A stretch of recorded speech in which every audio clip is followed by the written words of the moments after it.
Well, I mean, it's what a rivalry game is supposed to be like, right? I mean, from the get-go, this thing was a back-and-forth dogfight, very physical game.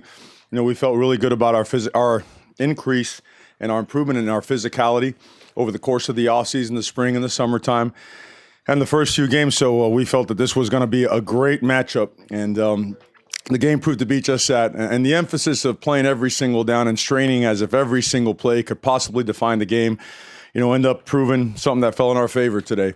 But all the credit, every single ounce of it, to those players in that locker room for just buying into a process that, back in January, it's very different when you go to a blueprint like we did, and it's very hard and it's very demanding. But I think when you have moments like this, it validates all that stuff and more. So we do feel like we're just getting started. We do feel that we have to continue to improve in a lot of areas, but certainly what a day. What a day. And the biggest thank you to everyone in that stadium, and even those that were outside. I mean, I'm sure a lot of people are going to have a tough time hearing, and there's going to be some heads ringing all night. And what a blessing that is, to have the support, to have the energy, the juice, the enthusiasm. I mean, when that field goal went wide, it was an explosion that, wow, hard to compare that to anything I've ever been around. So a huge thank you to them, and we'll continue to work hard to make them proud. You have two starting offensive linemen out. You're running with two You had to freshmen. remind me of that, huh? Thanks. Two freshman running backs. That last play there, I know obviously a lot set up to that, but what did you guys see there? And the very last play. Well, two linemen being out, that part, it's difficult. It's difficult, but we trust Brady Aiello and we trust Capra. We consider those guys in our circles as co-starters for the amount of repetition that they've had at their particular spots, and they're good performers. When they went down, is that a tough thing to overcome? It is, but I think the mindset of the team since the inception of installing this blueprint has been that this day is coming, and it came today, and those guys showed out. In terms of the last play, we called a timeout because when we were going to run what we were going to run, they were in what we call drop 8. Okay, so the windows, when the field is that wide, okay, when the passing windows are so horizontally stretched out and they have an extra guy in cover, it's going to be hard. The windows are small, thus running the risk of an interception, and we didn't want to do that. So with that being said, we regrouped, called a timeout, almost pulled a hamstring sprinting down there on the sideline. But we got the timeout, we discussed it, and felt, we got a chance to get two double teams on the down guys.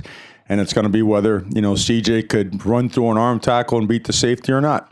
And at the worst case, we'll find ourselves in a field goal situation or a decision on 4th and 1 from the goal line, which we intended to go for. We were going to go for the win. So we went for a lot of 4th downs today. I'm sure I'll catch some flack for that. But we were going to stay aggressive. Great call by Marcus. Great idea by Marcus Arroyo. And it worked out well. On the right, Ryan, third row, back. Mario, did you have a plan going in to the season just on your philosophy on calling timeouts when kickers are lining up for winning field goals, and just what's that feeling like? Is it kind of a helpless feeling, just trying to ice him and hope that you go to overtime? Yeah, it's not fun. It's really not fun. It's something you watch since you were a kid, right? Monday Night Football, and you always ask yourself, why do you ice a kicker? Like, why do you actually do that? Well, if we have timeout, I'm going to keep doing that.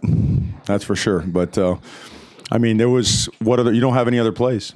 You don't, right? It's kick it or not. So we just kept playing, just kept believing. We thought we could get some good push too, try to get a block on that thing. But, it worked out well for us. The game went into overtime, and this time we finished the job.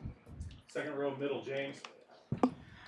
Mario, how were you able to consistently get Dylan Mitchell open? And can you walk us through that 3rd and 11, the whole thought process of the whole play in order to obviously put yourselves in position to win there? They mix up their coverages. A lot of times you see us I don't want to get too much into it to see how we're able to decipher coverages to help our quarterback, but by what we do formationally and from our motions and whatnot, the quarterback has a really good indicator where, not only to find Dylan, but, the rest of his progression. Dylan isn't always the primary target, but certain times when you have man coverage or there are some matchup, opportunities, we'll take them, and certainly we've done a lot of that over the past 3 weeks, right? It's obvious with the production, the amount of times we've targeted Dylan, but, we felt that we could get it. Obviously, the holding penalty was something that was brutal for us to have in a situation like that. But it goes back to what we kept stressing to our players and emphasizing about playing the next play. It's always going to be about the next play, and we did. Protection was good. Dylan did a heck of a job getting out of his break, and what can you say? Justin once again put it on the money, and we kept the sticks moving. Back right, Steve. Mario, starting with the 4th and 1 where you stop them, looked like Jordan might have gotten in there a little bit, and then the last 2 being able to force them to the field goal, and the one misses and then the one goes in, but the defense kind of keeping it out of the end zone those last 3 when they were in your territory. Yeah, 4th and 1, you saw the week before at UCLA, they had gotten under center and just pushed a pile for a quarterback sneak. They actually fumbled the ball on the snap. The ball came out of there and came free, and I think their quarterback tried to pick it up and still try to squirt that. That's what happened. I saw the ball come out, and then I was wondering, how did he pick it up again? But obviously just watching and hearing what the rest of that right there is that they were able to get him down. So that's a huge play, a huge momentum swing for us. And then at the end there, they popped that run on 1st down, and to go and hold them and force a field goal was a phenomenal job by the defense, giving us the opportunity to go in there and certainly be aggressive, have a chance to go win the game, attack, and try to score a touchdown, which, we did. Front right here, AJ, right behind you. Coach, what really caught my eye today was the toughness of the line of scrimmage, both sides of the ball. That was a point of emphasis of yours going into the season. How did you translate it from a point of emphasis to action on the field? Well, it's been the thing from the beginning. I am thankful for the fact that I got to grow up as an offensive lineman because it's our passion. And look, Coach Joe Salavea and Coach Alex Mirabal and Coach Woodle, and we all work together. And we have, if you watch the structure of our practice, it is completely designed to improve fundamentals and technique. And a huge portion of that is to make sure that we learn how to win the line of scrimmage, because the teams that end up playing in those really, cool games at the end of the year, they're pretty good at the line of scrimmage, and we felt that our guys with our strength and conditioning program, we could keep developing. I think what really stands out in this whole thing is through our coaching staff, strength and conditioning, nutrition, our sports science center, our training staff, is player development here has taken on a new level.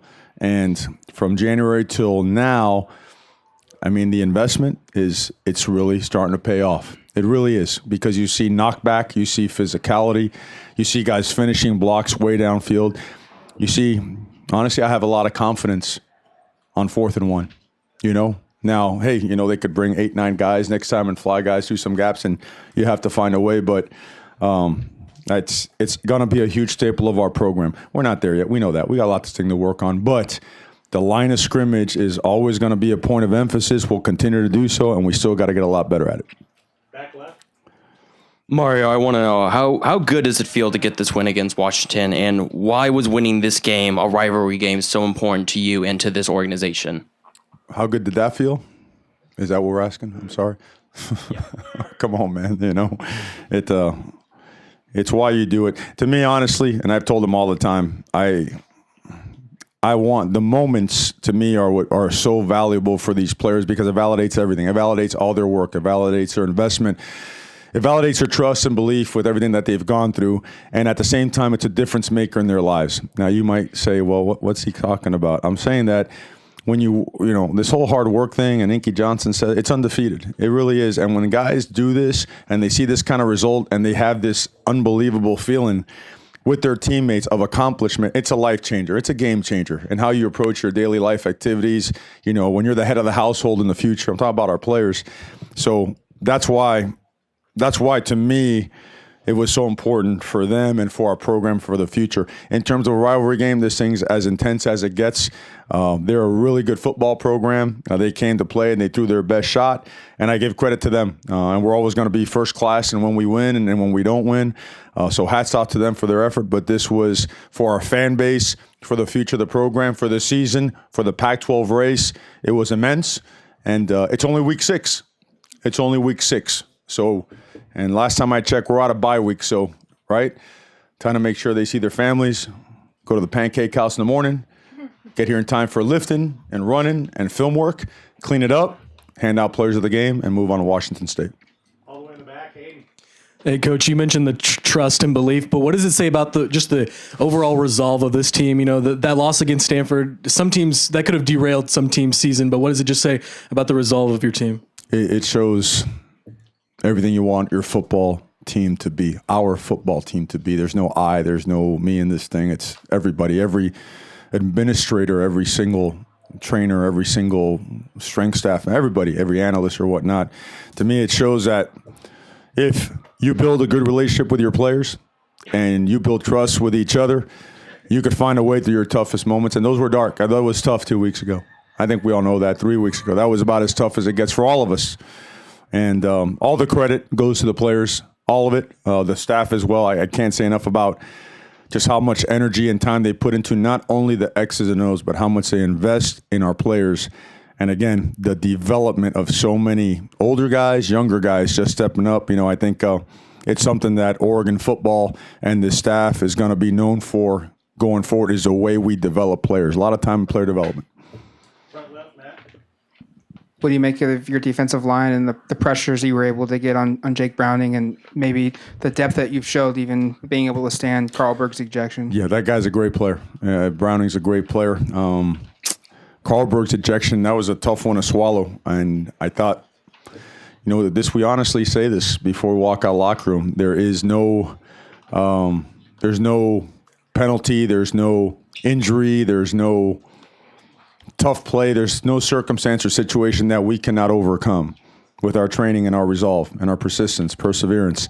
And right away, that thing hit in a hurry and caught everybody off guard, but nobody flinched and they kept going. So credit to all those guys popping in there. Gary Baker, Sione popped in there.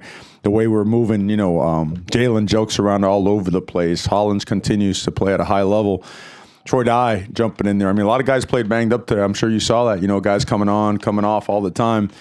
And it was hard to keep them off the field. They kept fighting to get back in. Always cleared, of course, medically. We don't put our players at risk in any way, shape, or form. But what does it say about them? It says everything about them as relentless competitors and first class football players.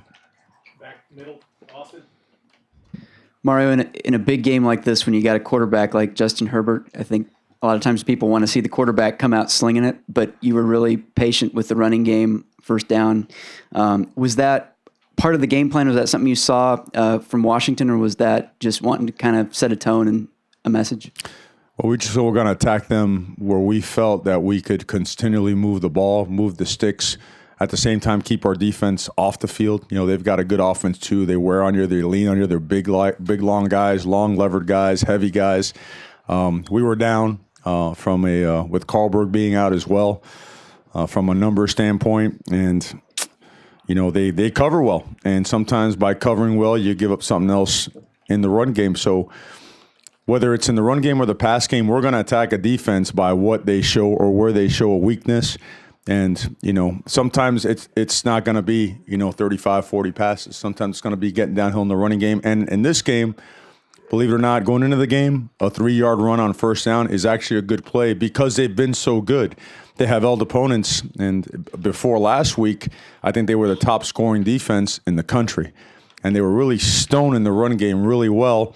And we felt that if we could get underneath their pads and start getting some movement and knocking it back, that we could eventually just wear this thing down and get some good chunk runs. And, I think the game plan worked to how we felt it could. We went down there, missed a field goal. We went down in the second half and also on a bootleg. I know Justin would like to have one back on that one counter he read where he felt he could beat the end. The end kind of surfed on him. And he tried to beat him, but then he had the nickel was also showing, so he couldn't get out of it and had to go down right there. But besides those two drives right there, I think a lot of things kind of worked out like we thought that they could, and execution, a lot of phases were at a pretty good level, pretty high level. We have time for two more. We're going Jason and then Tyson. Yeah, hi, Coach. Adversity moving forward. You got a tough team next week up there who really slings the ball. They've beaten Oregon 3 times in a row. But looking at it, you guys outplay Stanford and lose, at the end. You win a road game, and then you win this game. How well are you guys now prepared to face some adversity? I mean, this was such a huge win and huge 3 games in that respect. Well, success sometimes is a little bit more dangerous than defeat. Right. So you're always on guard for that. Human nature is what it is. That's our fight as coaches every day, modern day. You have to continually just fight human nature and make sure that the casual feel never sets into your program. What's going to be written this week? There were 2 stories written before this game, right? Great job, Oregon, or tough loss. So the story was already written, and that can't have anything to do with our process. We got to go back. We were 1-0 for the week, which was the goal. And, when we come to work tomorrow, it's the whole goal. It's a new game plan. It's a new opponent. It's wipe the slate clean and do everything humanly possible to get on track and invest in preparation. And we're not even thinking about the game itself, but prepare for an entirely different scheme offensively, defensively, and special teams-wise. They do a bunch of stuff that we haven't seen yet. So we quickly change the channel right away. And again, when things like this happen, it's easier to change the channel. You know what I mean? There's more belief. There's more. It's like, wow, we can be a pretty good football team. So that's what we'll do. Just speaking of stories written this week, there was one that it was basically that Mario Cristobal has Oregon ahead of schedule. Do you think that's true? Are you guys ahead of schedule? Like how do you view this season and where you guys are at? I just like the way Oregon football plays. This ain't a Mario Cristobal thing. And I think as we go forward, I think you guys will see that I eat more humble pie than, is out there. And for the right reasons. I'm a lineman, brother, So to me, it's all about serving. To me, guys like Rob Mullins, the administration, the players in there, the coaches, they are grinding as much as anybody else. So we're in this together. We're moving forward. I'll put it this way. We're progressing. We got pretty high expectations for ourselves. We just don't share them with the outside world because it'll be bulletin board material.